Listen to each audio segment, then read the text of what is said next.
Hello friends, so you must have seen many videos where you are seeing how to invest in foreign stocks. But before you see how, let's see, is it worth investing in foreign stocks, or you shouldn't invest in foreign stocks and just stick to stocks that are available within your country. So that's what we'll be watching in this video. And please subscribe to my channel if you haven't, because I'll be coming with more and more videos.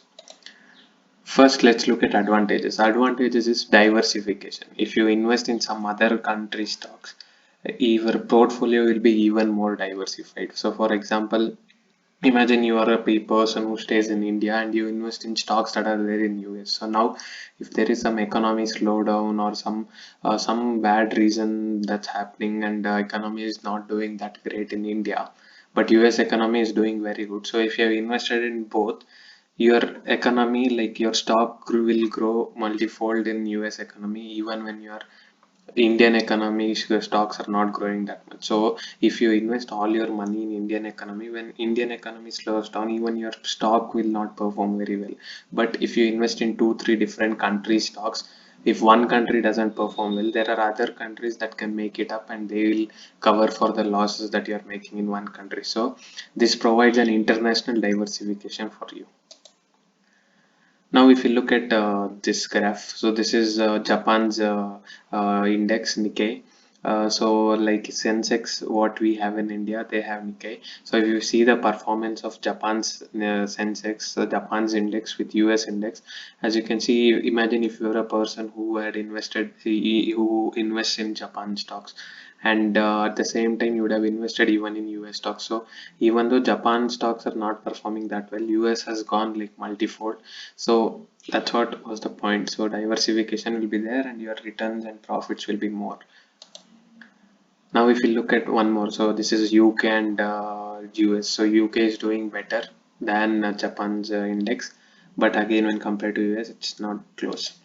Similarly, Germany, if you look, almost both of them follow the same trajectory. So that was the point. So different countries' economy will perform differently. So if you invest accordingly, you can make good returns out of it. Next, you reap benefits from exchange rate. So as you know, in different country, we have different currencies. So for example, let's say a company pays 10 rupees dividend in India. Similarly, if you have invested in a US stock and let's say it pays $10 dividend. So how much are you getting? You're getting 700 rupees against 10 rupees in India. So you're getting benefits from exchange rate. So this exchange rate benefits will be there if you're from a country where the economy is not that great. So if you're from US, then all other currencies are lesser when compared to your currency. But US economy has almost reached its maximum potential and growth is very slow.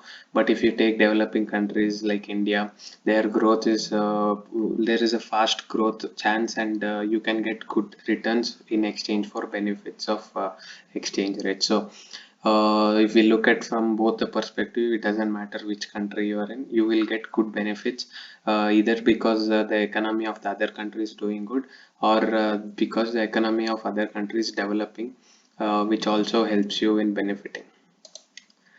Next is you get access to bigger market by investing in stocks. So if you invest in US stocks, we have options like Netflix, Google, Amazon, Apple, Facebook.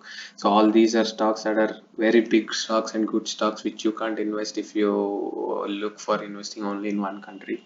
So this is the advantage. So I'm not telling you should invest only in US stocks. Actually, US stocks are almost maxed out.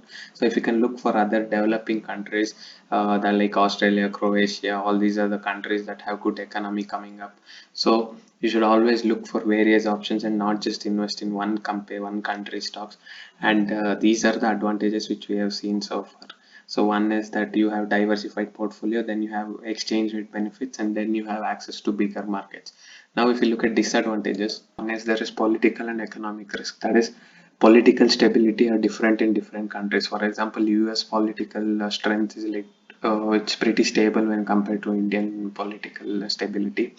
So, for the different factors like elections might affect it in different extent to in different countries. So, in US, political elections might not affect to such a great extent, but in India, it will affect stock market more positively, and it has more impact. So, these are the different economic and even economic policies are different in different countries because of the given scenario, their population, and their demography. So there is economical and political risk. This is one problem, but you can know about it a long beforehand, and you can avoid countries where these risks are way too much. And the one more major problem is the increased transaction cost. So if you're a retail investor and you're looking to invest some money in US market, you should also consider transaction costs which will be there because you're trading internationally, and there are a lot of brokerages and other costs which will come in picture. So before investing in any app like Vested or any app that you're considering, please do a complete thorough research on how much is the transaction cost. There will be maintenance cost yearly, and even for one transaction you'll have to pay fixed amount. So this will be too much for you because you will be have to be paying the transaction cost in dollars. So better if you consider how to do what trade and what all other transaction costs before investing. So to conclude, advantages outweighs the disadvantages, and if you're a retail investor, I wouldn't suggest you to invest in other country stocks. You can stick to Indian stocks or whichever country you're from. Once you have good amount of money and when you can bear all additional transaction costs and can risk some money, that's when I would suggest you to start investing in foreign stocks. And if you are an investor with less than 50,000 to invest, then I would not suggest you to invest in other country stocks. And don't just invest in stocks of good companies, like just don't go for US stocks. Consider other countries as well which are more developing, because there is a lot of growth potential there than in US stocks. So you should do your research properly before investing. And that's it. So please subscribe to my channel and share this video with your friends, and hit the like button, and also join my Telegram channel for more updates on the news related to stock market, and I'll be giving my suggestions there. So subscribe to my channel and join my Telegram channel. Thank you.